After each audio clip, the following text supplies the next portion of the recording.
What's up, everybody? It's Andy with Nerds on the Run, just bringing you an episode review for The Last of Us HBO TV series, Episode 1. I'll give you all a quick rundown on cast and performance, music and visuals, and a couple other things. Keep it brief, and I'll keep it spoiler-free, but know that if you are able to watch this show, it's definitely worth your time so far. In terms of cast and performance, I thought Pedro Pascal and Bella Ramsey really knocked out of the park in terms of really kind of capturing the essence of the characters. If you haven't played the game, don't worry about it. I know there's a lot of buzz around, what, how true it is to the game and things like that. Those reactions are accurate. It is a true telling of the game in some respects, but they've definitely gone out of their way to expand some things and tonally, use the space of a TV show to kind of do some different things than the game might, just in terms of being different mediums for storytelling. So, Pedro Pascal really does a good job, I think, with Joel, the character, not doing a mimicry or anything of the character in the show, or his performance in the show compared to the game. I think definitely has the right feel for the character, and Bella Ramsey really hits it on the head, actually. I think even more so. She has a bit less screen time in this episode. Her story isn't really fully developed by any means yet, but what tone she hits and the way she kind of carries her lines and things like that. Again, I've seen some stuff out there that it's it was a great performance all around the games. That they have big shoes to fill, but she really does a good job with what material she has. So, special quick shouts out to Anna Torv. I was a big fan of Fringe, and I'm glad to see her on the screen again.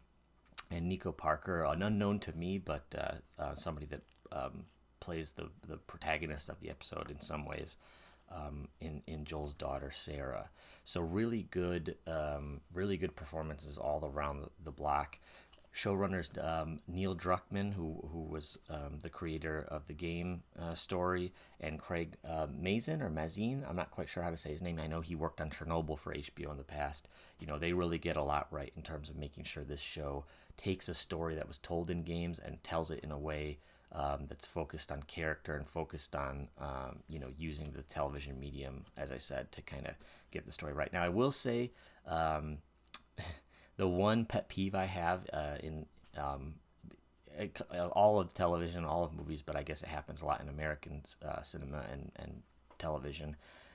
Anytime there's an opportunity to call back to something where they want to try to show a character having a traumatic reaction or having a reaction that's pulling in material from earlier in the story, and they either use sound clips or literally kind of cut to and re-show what was shot in the story. I think that tool can be done effectively sometimes. I think it's very hard to do well. I don't know that I love it. It gets used one time in the episode here, and I think because it's from it's an hour and a half episode thereabouts, or an hour and 20 minutes, and I think it could have been, I don't think it's terrible. I've seen it done way worse, but from something that was, anywhere from half an hour to 40 minutes prior, to me, it always conveys a lack of trust in audience to have been paying attention to do that.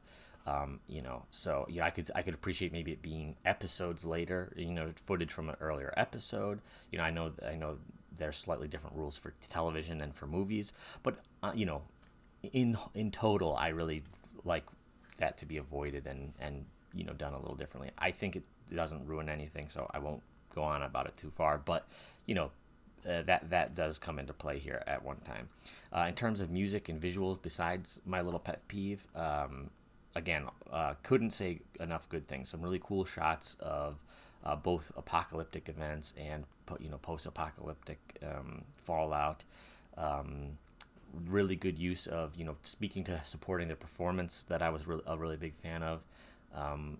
Good use of shots to pull in and let characters reactions, actors' reactions really speak for their characters' thoughts and intentions and feelings and stuff like that. So great work there.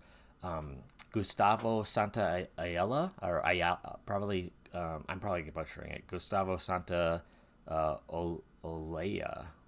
Gustavo Santaolalla is the composer from the game. I've only seen his name in the credits, and I've not had to say it out loud before. But that guy is back for scoring. For they bring his main themes from the game and some background music in. David Fleming is involved in putting other scoring together. Nice shout out that they pulled a Depeche Mode jam in at the end. I wasn't sure about, the game has all this really minimalistic music that supports the story in a really interesting way, but it's in that game world, so I actually do like that they're kind of pulling in some other tracks to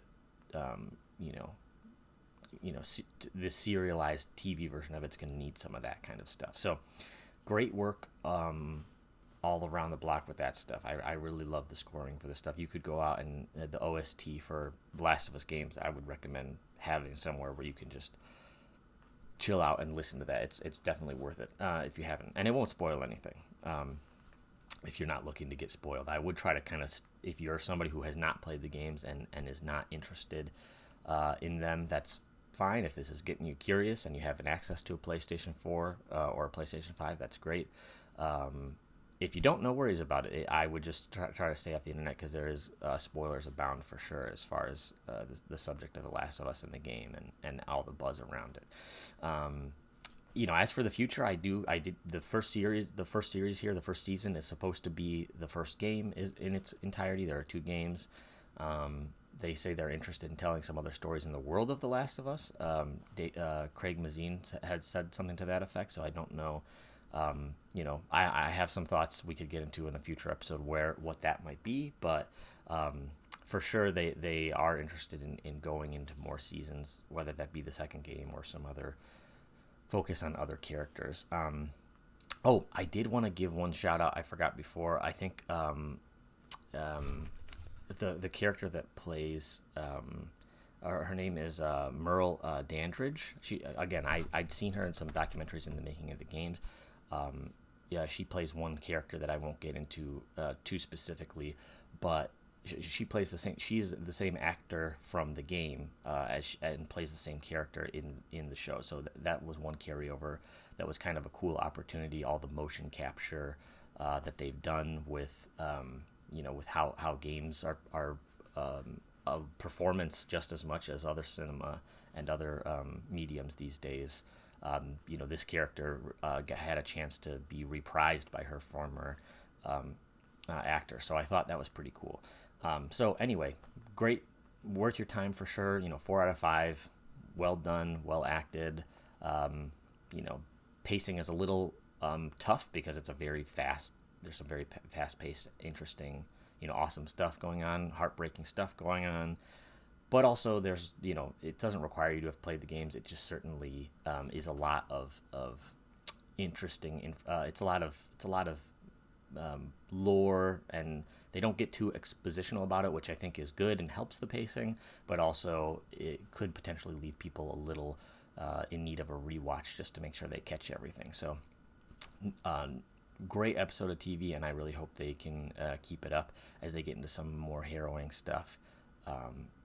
If you like this, we're going to try to do this along the series, and if you have any feedback, please go ahead and shout out in the comments, give us a like, give us a subscribe, and we'll see you soon. Have a good day.